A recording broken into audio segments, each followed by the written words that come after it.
fun-filled day. TGIM. Thank God it's Monday. All right. Doc here from North America. Good morning, good afternoon, and good evening. So what do we got going on here? Let's see. Which product is that? That's the ZS's. That's which is the January beans. Let's open up that right there. And we can close that one. I think we can. Maybe not. And so here we go. We got. Let's go take a look at the euro this morning. I think it's still in a weekly buy. You can see it on the spreadsheet over on the left side of the screen there. The line 14, 17 weeks in a buy now, 1 day in a buy. So jump back into the buyer on Friday. Let's see what they're doing with that as we slide over to the J4X. There's Bitcoin too. Bitcoin's trying to come back to life, I guess. Let's see. I'm a little disturbed that it's 33% off its all-time highs, if not more now. But what probably doesn't disturb me is the fact that since there's a futures contract, you've got funds basically doing arbitrage, and it's less of I want to call it the amateurs to some extent. A lot of amateur investors involved in the cryptocurrencies, and there are. I'm not saying all are. I'm just saying there's a lot. And so what happens when you can't arbitrage and play games with a product, it has more of an upward draft. Whereas when you can arbitrage and play games like the way the funds do, and there's a lot of funds that are coming out, and they're using the old-fashioned portfolio where they do a 3 or 5% of their portfolios with cryptos. So I'm not saying everybody's an amateur in there. I'm just saying there's a lot more amateurs in there compared to the rest of the financial markets, which is okay. It's okay with me. I mean, a market is a market. There's a bid, there's an offer, and that's the way it rolls. And I've been a supporter of the cryptos, so I don't have any problem with that. It's just that I'm trying to explain why I see the Bitcoin down so much, and it's probably more because of the fact that it has a futures contract and an options contract locked to it, so they can trade and play many different games. And what I mean by games, strategies, ways of squeezing some profits out of it. Remember, we trade to make money. And so a lot of the people that are involved in cryptos have a tendency to believe that it's like land. My nephew texted me through LinkedIn or something like that a couple of weeks ago and wanted to ask me about 3 or 4 different cryptos. So I told him what I thought about cryptos in general and said, all cryptos are equal as far as I'm concerned. They're all good. And I'm sure there are some better than others, and that's why I depend on Wilco to give me better insight into that. But in the end result is that when I said to him that, he came back to me and said, well, I see cryptocurrencies like a piece of property, and there's no more land to be made, and so it's finite. I thought you'd be smarter than that. So obviously I used a 4-letter word responding back to him and called him a child at the same time. But in the end resulted there as that's my nephew for me. And so I always think of him more as Forrest Gump when he was in Afghanistan in the Marines and so forth, or Navy/Marines. He was always a Forrest Gump. He's always been the Forrest Gump. So no matter what he does, in the end result is it seems to come out positive. But when it comes to the cryptos, that disturbance of seeing the number one crypto, I guess you could say, Bitcoin, being down 30 some odd % from its all-time highs is because of the futures trading. So anyway, there we go. That got that off my back. Now there is the euro there. You can see it, trading at 1870. It shows strength there, and I do see the cryptos as a good product like the currencies. It's an alternative investment tool, and it's a good one. Let's take a look at. Let's see, where's it at? Right there. I got the wrong one up, so we'll close that. We need the cash, so let's close that and get the cash up there. Close workspace. There we are. Not Dookie Futures, but Dookie Cash. The 4X right there. There we go. And so now this is loading. We'll take a look at the euro through our eyes of our Chicago quant versus looking at it through the combination that we use on J4X. And there's that. Now let's see if we can find it on here. Oop. Now, why would that drift like that? Interesting. There we go. Get some of these things out of the way, like so. And there is the euro, right there. There we go, yellowfish. The fact that arbitrage is possible seems to suggest that trading markets aren't perfect. Well, what is perfect in life? If you have, I mean, I don't mind asking, but I just want to know what you think is perfect, so I can use it as a. I know that I always complain that Einstein stole the word relative out of our vocabulary, but just to get a fix on what you think by perfect. Representation of the value of an underlining. Let's see. The fact that arbitrage is possible seems to suggest that the trading in the markets aren't perfect. No, it's the opposite. I would say the arbitrage. There's always going to be some type of lag somewhere, somehow. There's going to be an opinion. Here's a good arbitrage that really think about. The crush spread between the soybeans, the soybeans, and then developing the soybean meal and soybean oil spread. Okay, there's an arbitrage, and then you have supply and demand lines. And insiders know if there's problems delivering meal versus delivering oil. So arbitrage, the fact that arbitrage is possible seems to suggest that trading markets aren't perfect. No, I don't think so. I think it's just like saying one size doesn't fit all, or everybody will eat peanut butter and nothing else. In other words, I don't think you can have a perfect situation. I think you can have a really good situation, a high percentage situation, but a perfect, I don't know what a perfect really can be. Really, you're saying that there's no flaws. You have to assume that there's always going to be a flaw because change occurs when you have a delta, a rate of change that will have an influence, and something will move faster, something will move slower, and that sets up an arbitrage. Doesn't mean that you're going to make money on the arbitrage. It could be a bad arbitrage, in the sense that people see something that doesn't really exist, but it's in their mind that they see it as an existence of something. You see what I'm saying there? So the fact that arbitrage is possible seems to suggest that the trading markets aren't perfect. I really have a hard time with the idea that markets aren't perfect. I don't think anything in existence is perfect. So I really have a hard time relating to it in the financial markets. Now, I'll tell you, I guess the closest thing you can get to perfect is probably listed options.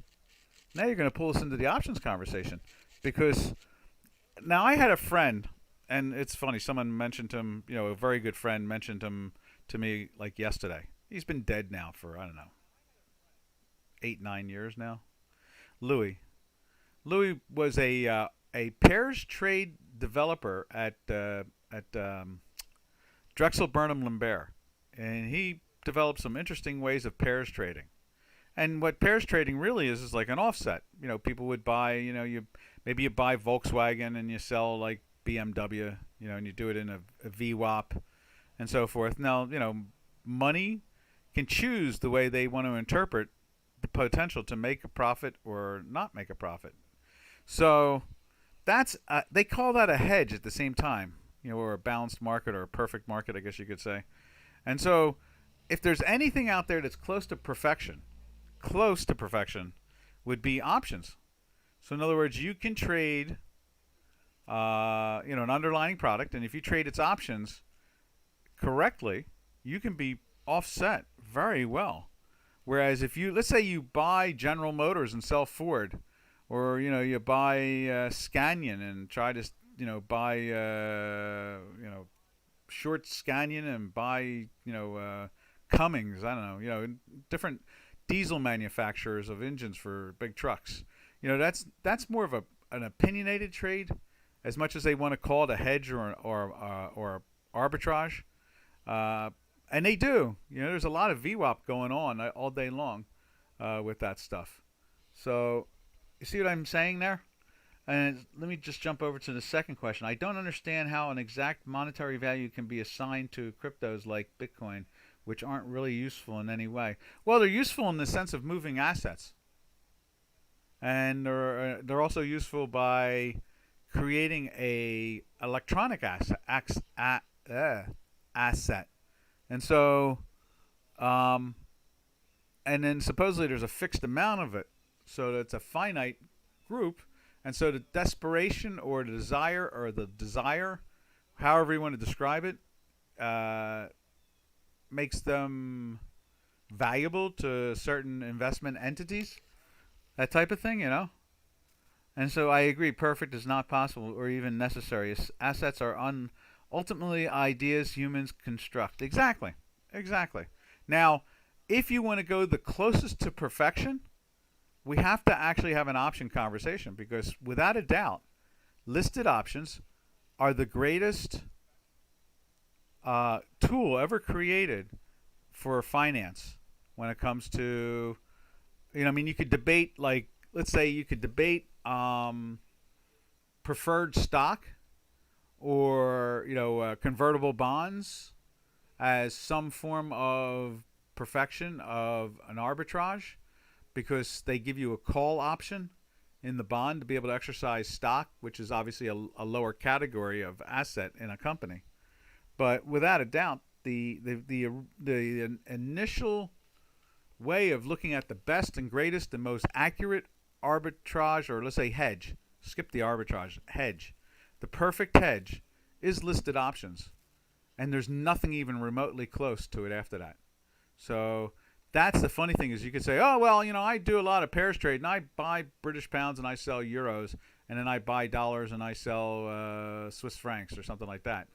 And you would, you could say that's a four-way of some form of trying to hedge the currency asset, okay? But it is not anywhere near the perfection that options are. Options are such a pure perfection that there is nothing second to them that I can say that, like I said, I guess the second closest would be convertible bonds, where you're buying the higher asset class inside of a corporation, and at the same time it has a call provision. That would possibly, anything that has a call provision or a put provision, but then that's guaranteed by the corporation, and if the corporation goes bankrupt, then it's like an internal hedge more than it is a total existential, physical, real life combination. So in many ways, hedges are more of an existential framework, and the arbitrages and so forth. And so then what you have is, when you're dealing with listed options on a product, that is the closest you can get to perfection. How about that one? Who thought we were going to go slide into the option conversation today? I mean, I'm going to do more conversations about options and the 5 words that terrify most investors: call, put, put, strike price, premium, and what was that 5th one? Let's see. So we have call and put, and we have strike price, and we have expiration and premium. I guess that's what it is. They're the 5. Those 5 words terrify most human beings in the financial industry. Puts fear in them. The sweat starts coming down their brow. Those 5 words is some of the most devastating words that can reach any investor, because they become, outlandishly terrified of the idea of even thinking about options. When in fact, can you imagine that I'll tell you this, options are more of a perfection than general relativity. Options are more of a perfection, when you're looking at mathematical ways of describing things. They are better than the uncertainty principle. I can go into dozens of different formulas in physics that are nowhere near as accurate as listed options. It's amazing. What a crazy thing that I even think about. Wow. You guys have taken... Yellowfish, damn, you're good. You brought me in right up to my mental prowess. I love it. You've instigated the genius inside of me. I love that. Wow, I could write a whole article about that alone, where listed options are more perfection than any other mathematical concept we have in known modern science, except for one, the electric universe. And Maxwell and Faraday, and the rebel scientists in the world now that follow the electric universe and have full proof of its existence, and modern science refuses to even pay attention to it. So, wow, you're cool. You got me going really hot and heavy. All right, let's get back to the euro. But you keep on. You got, remember, it's cheaper by the dozen, Yellowfish. You still have at least 9 more questions as far as I'm concerned. And then you can always apply for the next 12. So that you can have 21 questions as far as I'm concerned. Keep on rolling, buddy. All right. So there's the euro. And you can see the action, how it's trying to bounce off down here at the bottom with the J4X. And you can see here on the Chicago Quant, our proprietary math, it's it did drop underneath the time manifold. It did, and you can see the pressure on the product, but it didn't drive it to the zero yet, and so minus. So it's trying to tell us that there's more buying, and it went into the buy here on Friday, right there, and you can see it lifting there. So there you go. Wow, you got me all jazzed up now. Never thought about options as probably the greatest mathematical. The most accurate perfection in math. I never thought about that until just now. I'll have to get Witten flying along. We'll drag Gregorio Perlman out of the rafters of some building where he's hiding so that they can't give him the Fields Medal. So, yeah, the truest perfection of all, as far as I'm concerned, is listed options. They're the most accurate, most successful way of perfect hedging. All right, let's go over to the cable. Let's see what Mr. and Mrs. Cable's doing. It's been lagging. Look at that. Lag, even a red dot there.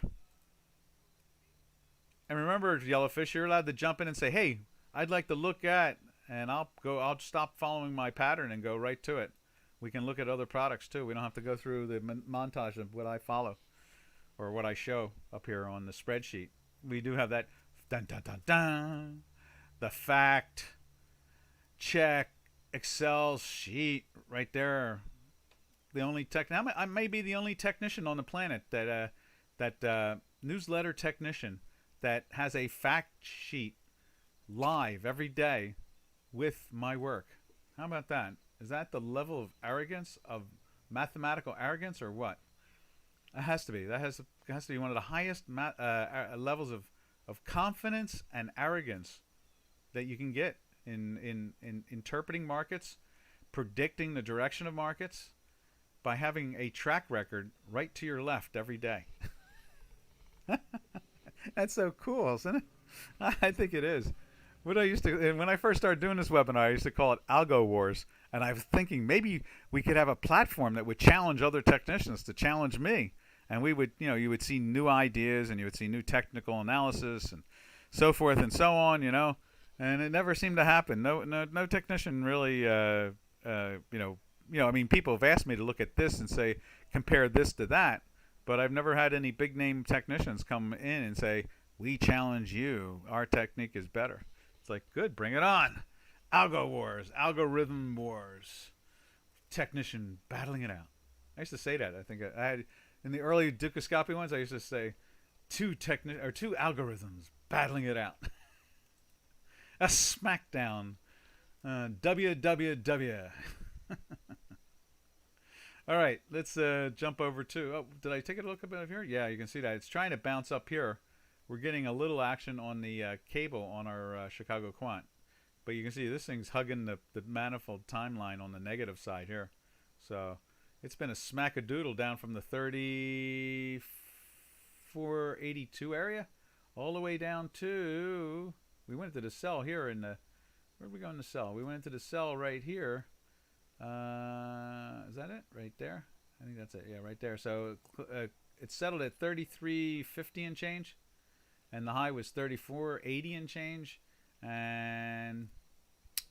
we've been slid all the way down to 27.62 and change. Yeah. What is that? 500 pips? 600 pips? It's like 600 pips.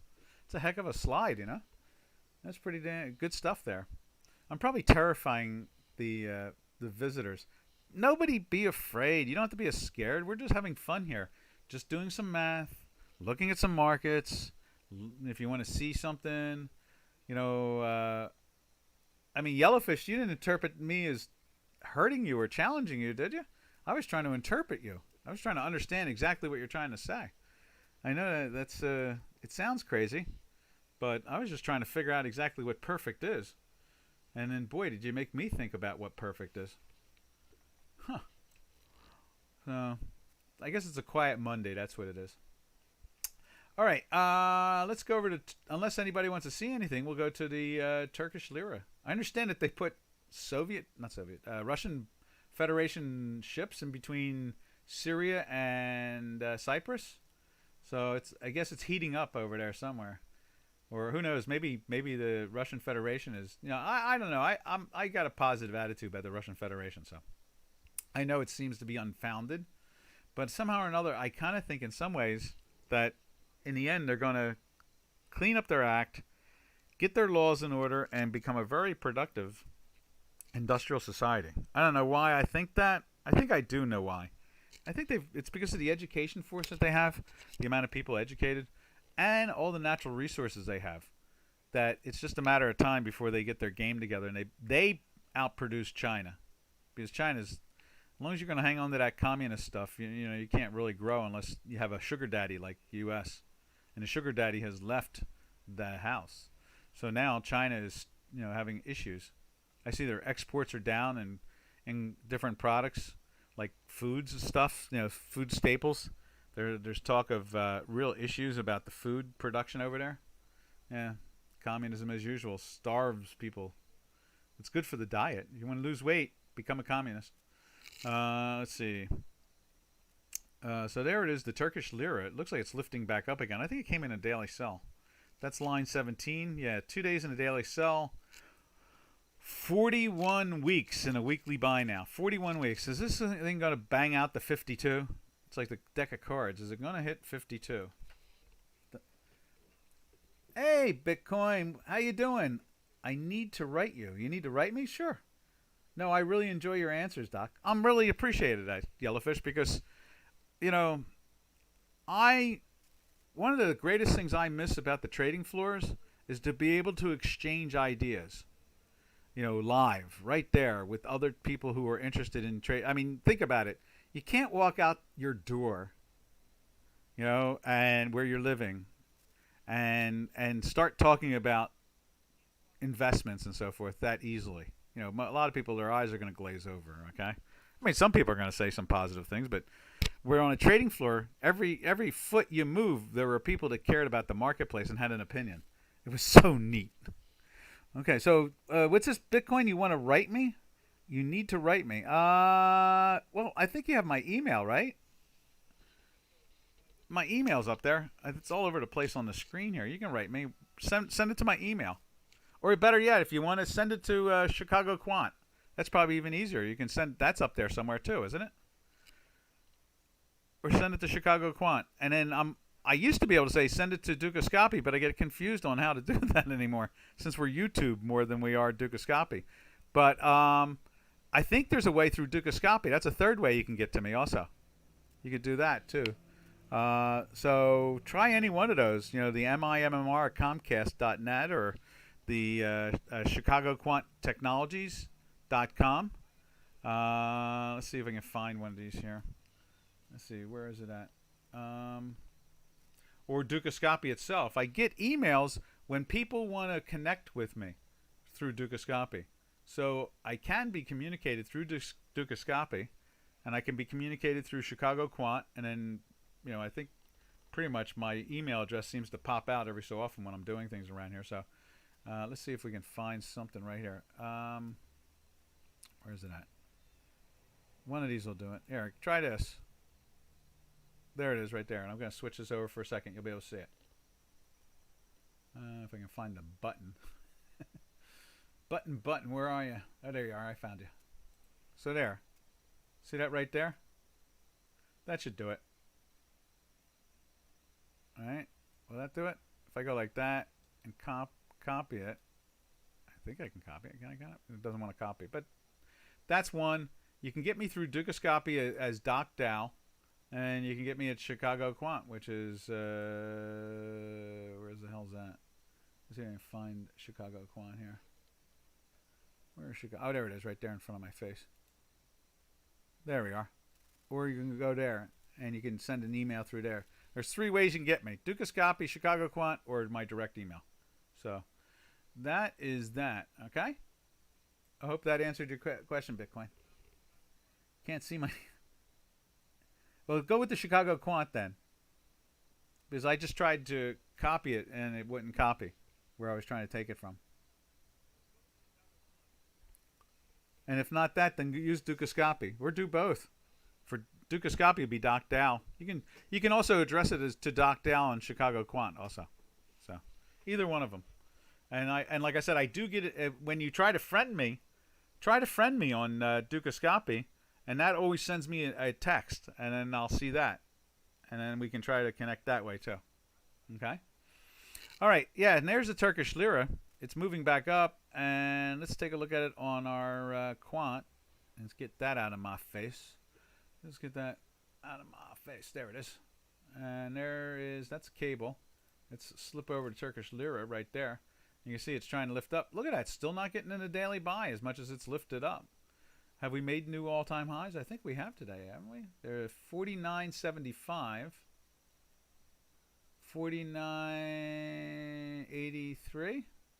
Looks like 83 there as 89 as the all-time high. So it's just missing the all-time high today. But they're trying. And you can see, look at the white line to the time manifold. That thing is not even, look at it. It seems to have busted out away from it to the point where it is so far away now. Wow. It's curving. We can say that. At least it's curving. But I don't know what they're going to do with that product. It just seems to me like it wants to go up and away. So, all right. Let's jump over to any product anybody wants to see. And if not, then I'll jump on to the Canadian. Let's see what the CAD is doing here. There it is there, dollar CAD. And there it is there. You can see that's interesting. The solid line purple down, dashed up, white line trying to turn up, and they're both above the what I like to refer to as the 3-dimensional zero line. Right there, the one that's swinging away. So there is strength in there. There's no doubt about that. You can see the hinky ashy candles are lifting up, and then you can see it. Let's see, let's put it on here. Right there. You can see here we're more of, it's more of a triangle, and you can see we're even pressing down, probably unchanged here, and we're trying to go into a daily buy. I guess we're in a 1 day in a daily sell. That's line 20. No, I guess it was because it was green. That's what it was. So it is still in a daily buy, and now it's starting. It couldn't get in there on the sell because it was a green dot. And if it was a red dot, we'd have been in a sell. And now we're a red dot, and now the white and the histogram are going plus on us. This is, excuse me, this is breaking through on the weekly, through the time manifold, and you can see the histogram has shrunk down dramatically compared to last week or the week before that. So I guess we're seeing a little buying on the upside there when it comes to Canadian. All right, remember, questions are cheaper by the dozen around here. The first dozen are for free. And then you can apply for a second dozen for free. So don't be afraid. Don't be scared to ask a question. There are no stupid questions in trading. Trust me. There are only short answers or long answers. And God knows that Doc is a motor mouth. So obviously the answers become a little bit longer with me. All right. Let's jump over to the saltine. Let's take a look at that Swiss saltine. Let's go to J4X first. Right there, right underneath it. That's nice. You can see a little pressure on it there. Let's see how much it really is. Oh yeah, look at that. And the hinky ashy bars are heading down. We've dropped both lines. The dashed and the white line have dropped below the 3-dimensional zero line. And let's see, what else can we say about that? And then over on the spreadsheet, that's line 21. We are 16 weeks now in a weekly sell. And we are 3 days in a daily sell. So the product is doing what it's supposed to do. it's doing that thing it does. And so it's moving down, heading for a fourth. You can see here that the weekly tried to lift up out of this last move. That was a pretty cool move. But it really didn't get the strength that it could have, you know. And so, you know, what we really see there is we see that the which I think is a great alternative to you know, the dollar. I really do see that as a good one. And let's see, what else can we say about that? And I guess that's about that, huh? And you know, I just, you know, to me it just seems like this is a really good alternative to the dollar. The problem is that obviously they don't have the liquidity that the dollar has. You know, I mean, there's only so much. But you know, their central bank is really smart. You know, their economy is really good, very productive, historical, great place to park assets. Probably get some good returns, you know, that type of thing. I think their currency might be the most, you know, profitable in Europe. I saw the carry trade last year really do well. All right, let's see, where do we go? We can take a look at the yen. There's the yen there. It's been kind of quiet, the yen. That's, I guess, because they're changing prime ministers. So that should be, you know, Shinzo Abe is ill, and so they're going to have to find a new prime minister. So I guess once they get that figured out, we'll see some action. You see some pressure here. And that is line 19. And we are now 2 weeks in a weekly buy and 1 day in a daily buy. And I think we're going in the wrong direction, right? Right there, you can see it's going down. Actually, what's it? Let's see, what's it? No, it shouldn't be, because look at it. It's a red and a green, so it's really not. So it has to go back and referred to as a sell. So it really didn't go into the buy there. Didn't see that red and green when I did that on Friday. See, sometimes I miss some of these things. So I guess what it is that what we were in. So 1, 2, 3, 4. Yeah, so it's 4 now. It's a 4 sell. That's what it really is. Like that. Let's just save that. Save. Bang. And so it's in a neutral position because we're in a daily sell and a weekly buy. But you wouldn't know that since I made the mistake of putting a 1 there. But when looking at it closer, you can see the red and the green dot. So it neutralizes it. And then today, if this was plus, you know, the histogram and the white line, and that was green, we could declare it into a buy. But you can't because it's going down again. And you can see here, matter of fact, the time manifold has been pierced on the downside really quickly on the weekly signal. So what's going on there? We're in a buy. Okay, so yeah, so we've been in a buy for 2 weeks. I guess that's, you know, oh, we never put that in there, did we? Let's put that line in there for it. So it closed in a weekly buy there. It really didn't go anywhere.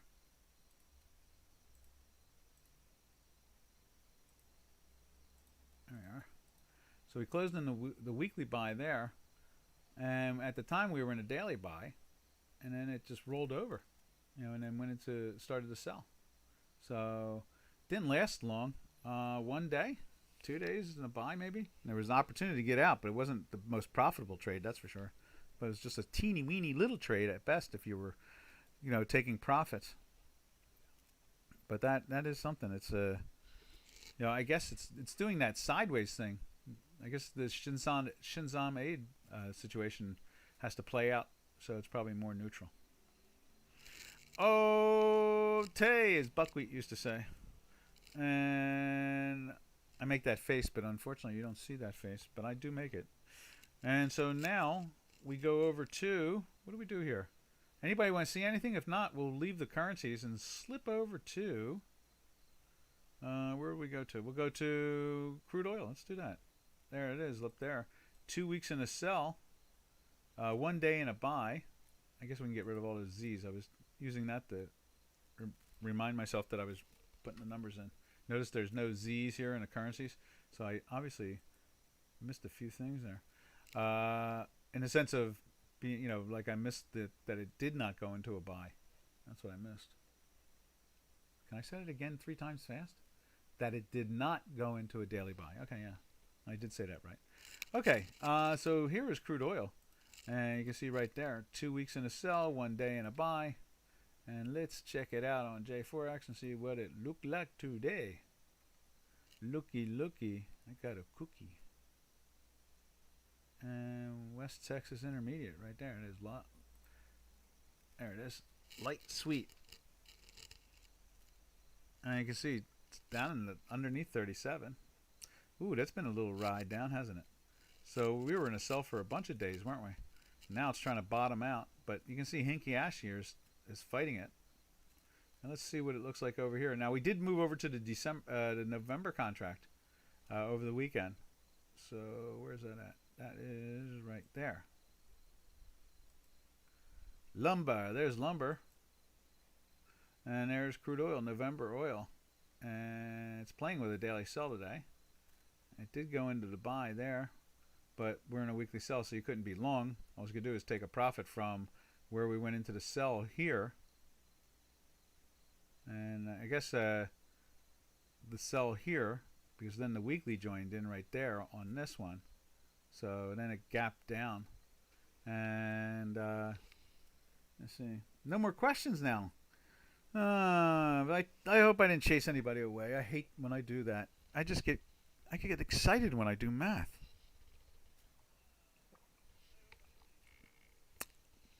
I really do.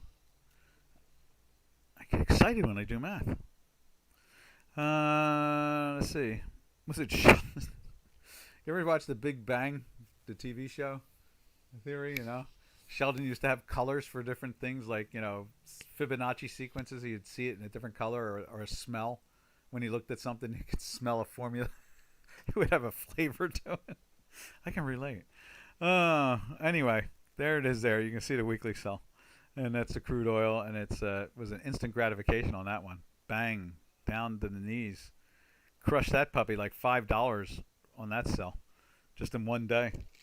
Let's see. We're not $5. I guess not. No. It went into the sell up in here, and fell like $9 total. I guess, was it 9? When it went into the daily sell, it did it at the right there. I guess it is. So what is that? That is a close of 43.69, and the high was 44.05. And so then it banged down from 69, 43.69, down to 36. So it's like an $8 drop, I guess you could say. It's a heck of a drop from the daily sell number. And then the weekly jumped in and told you, yeah, it's safe to be short overnight, and it gapped down. Wow, is that instant gratification or what? It's like, you know, hit that switch. Okay. Ah, there's Yellowfish. Thank goodness. I thought maybe the planet had disappeared on me. Yeah, I've watched that Big Bang. Oh yeah, it makes me laugh. I've binged it a couple times now. I've binged all I think it's 12 seasons. Yeah, 12 seasons. I really love it when they win the Nobel Prize. That was pretty cool. It was nothing better than a man and a woman teamed up together to go after the Nobel. That's a pretty cool thing. It reminds me of, I guess, you know, the last husband and wife was Madame Curie and her husband. And that's always pretty cool, you know.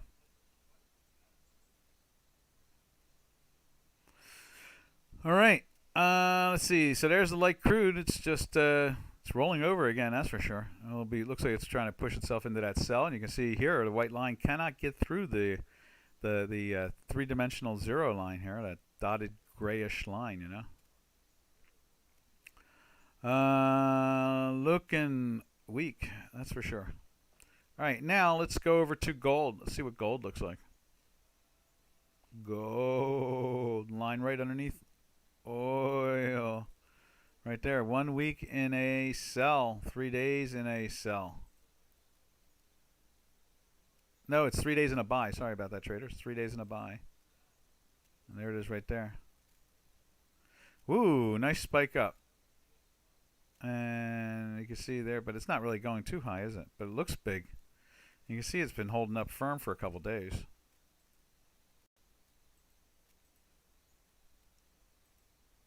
Right there. You see that? That's been lifting up for a couple of days. It's going on its fourth day in a buy. But look at the weekly down below it. And it's not doing itself any favors there. The time manifold is actually starting to dip underneath the negative, or the white line is dipping underneath the blue time manifold right here. That's the time manifold, these bluish lines here. Right there. See, it's moving right to the time manifold and dropping underneath it. Maybe it'll do a little bounce. What's the last time we saw this thing drop underneath the time manifold? Right there. That fast, and then we had a nice little slide from, I don't know, what's that, 1700? 1670s down to 14s. It dropped $200. Wow. How about this time? That one just bounced around it. It did go hesitate. That one there too. It did show some weakness, but there's one. That was a big one. I have a hard time believing this thing could drop $200 over the next 5 to 6 days. Even being in a weekly sell, it's hard to believe. Yep, that's the metals market for you, I guess. I read a really good article about the metals market this morning. I guess it's Newmont Gold now, which I used to floor broke in that stock a long time ago when I was a kid. I was a floor broker over there. And in the options. I floor broked in the options. And yeah, not only did I floor broke in hard assets. Well, I mean, I would trade stocks as a floor broker, but for clients. But I floor broked in options. I guess that really makes me totally out of this world, because not only do I trade options, I floor broked in them too. So, which is, to me, they were good old days. As a kid, run around on the trading floor. I broke records everywhere. Broke the records in a lot of things. I traded probably the first million lot, close to it. In that one day, I bet I did a million options. Can you imagine? It was an 823,000. I think it was 823,000. 800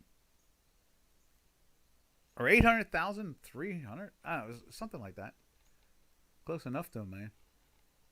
One trade, bang. It was 4 different option strike prices. That is what's wild. So it was 200,000 in every one of them. And it was in cable, no less. So I did that in the cable options.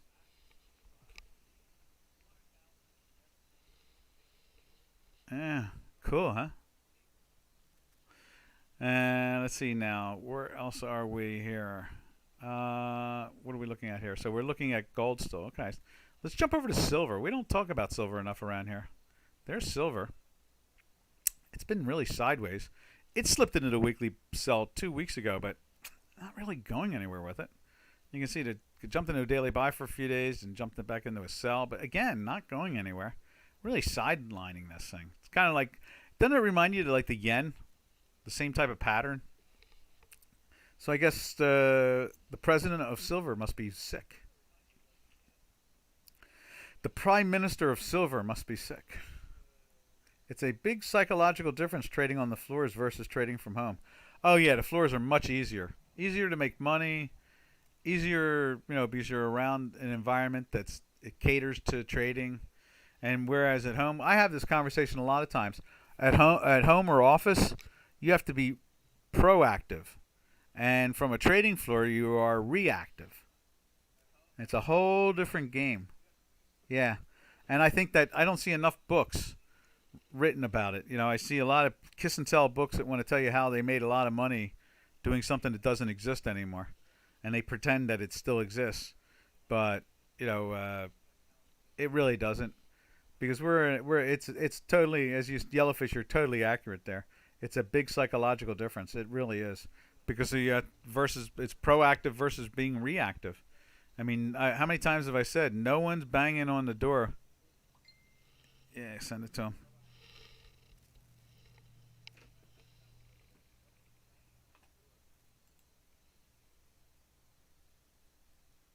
So I mean.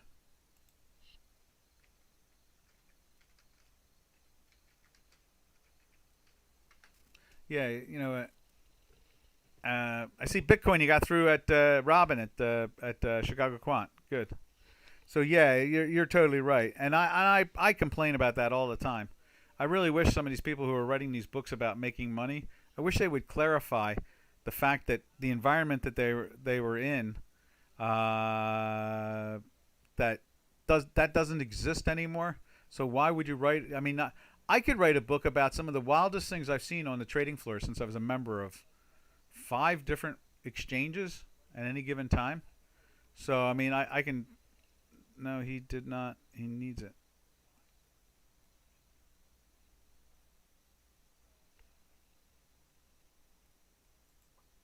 And so, I mean, I could write art. I could write a book about some of the wildest things I saw, some of the craziest dilemmas. Like, I traded through the crash of '87. I traded through the bull market of '82, the crash of the Ivan Boesky crash in '85. The crazy crash of '88. I can go on and on and on. Uh, I can talk about the things in the '90s, the dot-com bubble in the '99 2000, the World Trade Center disaster of the of 2001. I could go on and on. The 6 months ago of this crazy market, it's not hard to do. I could write that, but what's that in the end result? That's a good kiss and tell, but it's not. How do you make money from that? I mean, it's an entertainment. That's the problem, is that these guys are writing stuff that but it's not, as much as they pretend and they get these people to read these books, it's not, it's really entertainment. It's not really helping you out on the trading, solely because they're not telling you this is proactive, this is reactive, this doesn't exist. X amount of volume is gone now. We've lost 40% of volume in this over the last 12 years since and that, I could talk about how moved assets away from the collateralized debt obligation universe before it collapsed. I could do all those things. I mean, it's not hard to do for me, but it won't extend you as a trader. The only thing I guess it could, if those people and myself would constantly point out what is proactive versus reactive situations, and how we are in a proactive environment now, not a reactive environment.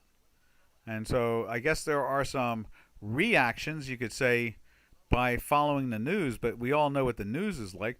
Like 9 out of 10 times, the news is literally false. It's more to hurt people. Mountain West. Oh, I like that name. That's a cool one, Mountain West. Doc, could you post your email address so I can write you? I just go to the Chicago. You can do 3 things. You can go to Dukascopy and do it through Dukascopy. You can do it through Chicago Quant. Let me do this again. There's Chicago Quant, somewhere around here. There's Robin telling me, same thing here. There's Chicago Quant. You can do it through there, and you can do it through Dukascopy, and then you can do it. Where's my email? Somewhere around here. I got an email. Let's see, and I can find my email too. Robin will send you my email, or you can contact me through Dukascopy again through the be a friend, make me your friend or something. I'm DocDow, so. And, any one of those will do. Mountain West. I like that. That's a great name. That kind of reminds me of Joe Montana, the quarterback, If you were trying to create a comic book hero, if Joe Montana didn't exist as a football player and a famous football player, wouldn't that be a great hero's name? Joe Montana. Mountain West. I like that. I think that's so cool. It's better than something like crypto something.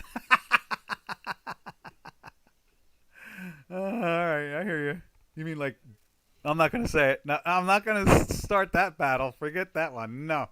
You're not going to draw me in. I'm not going to be tricked. I can be tricked. Okay. So, where were we at? Where was I at? Where am I? Oh, I'm in New Jersey. That's right. I was a little confused here.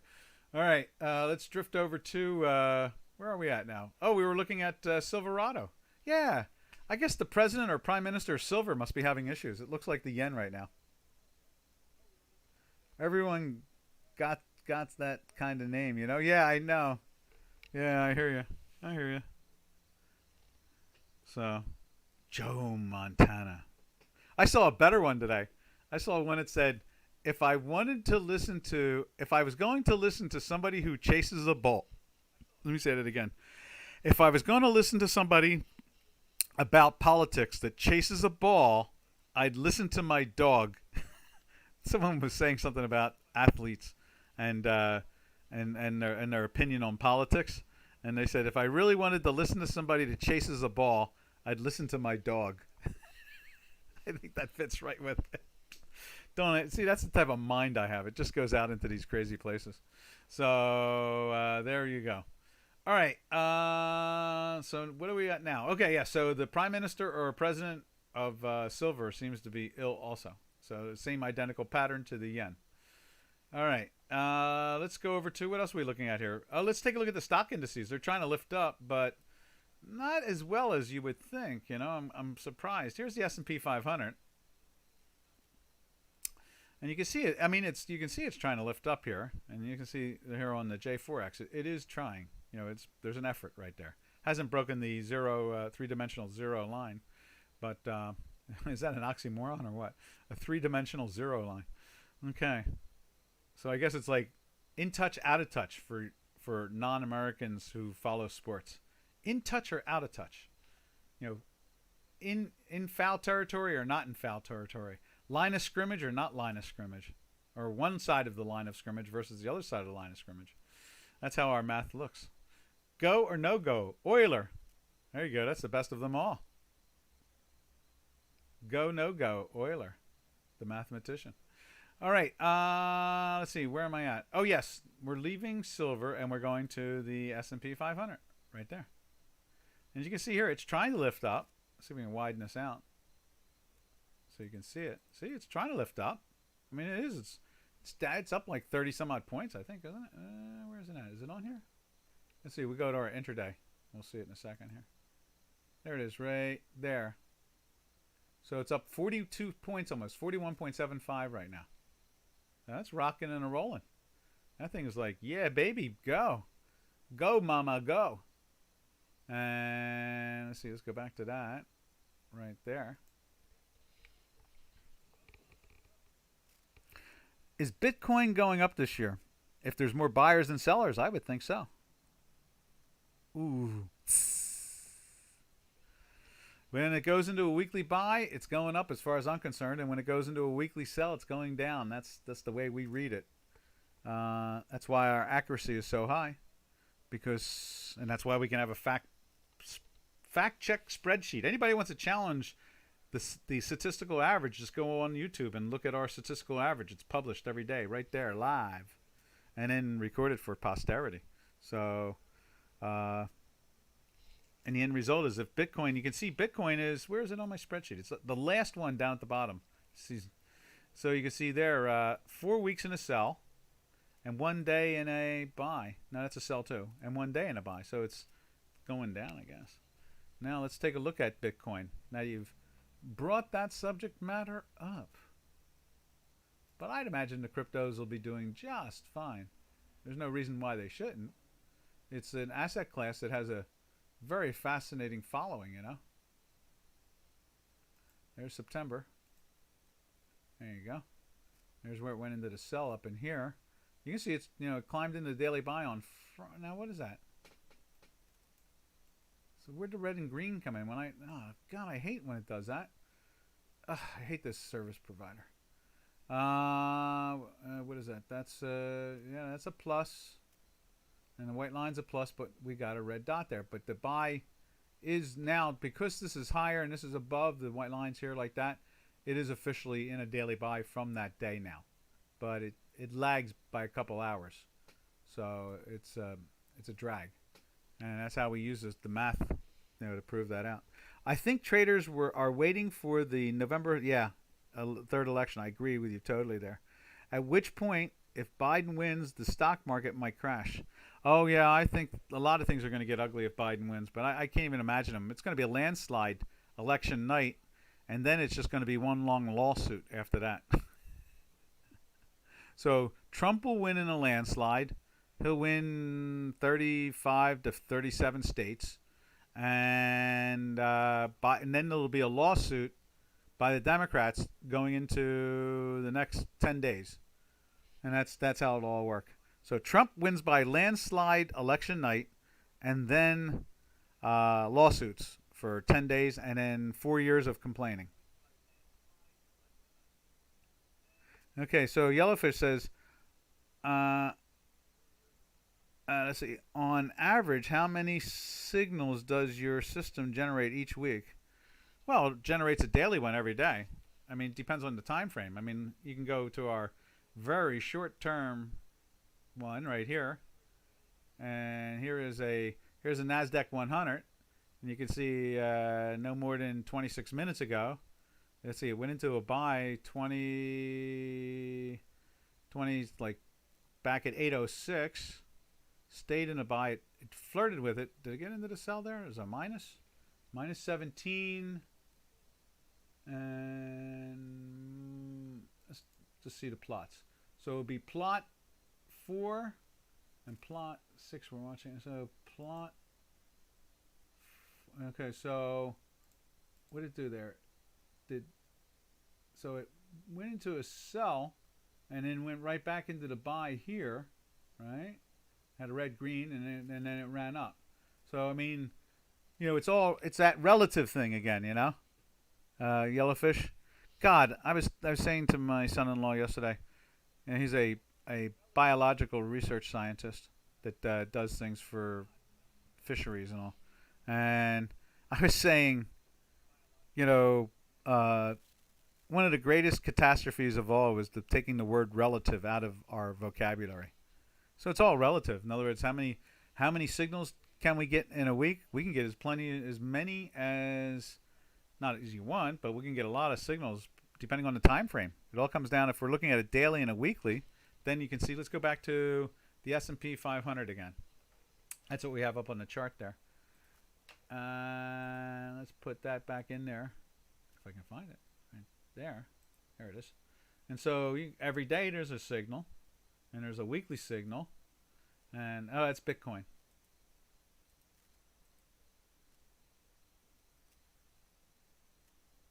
Right there. So it went into a daily sell here, still in a daily sell. It's in a weekly sell, and it's popping up, But the range and the volatility is so great that, 40 points up is not doing it. And you can see it's went into the weekly sell there, and it's trying to get back into the weekly buy already. So we'll see how that goes. Anyway, I hope I answered your questions. This is Doc from North America. It's been fun. It always is. I love the markets. I love the math of the markets, and I love talking about the history of the market. So we will catch you all. I was a witness. I was a live witness to the history of the financial markets over the last 40 years. And so, as Doc always says, catch you tomorrow. Arrivederci, and obviously I am the singing trader. See, I'm a motor mouth. Happy trails to you. Big Roy Rogers fan. Until we meet again. Happy trails to you. To all my trading friends.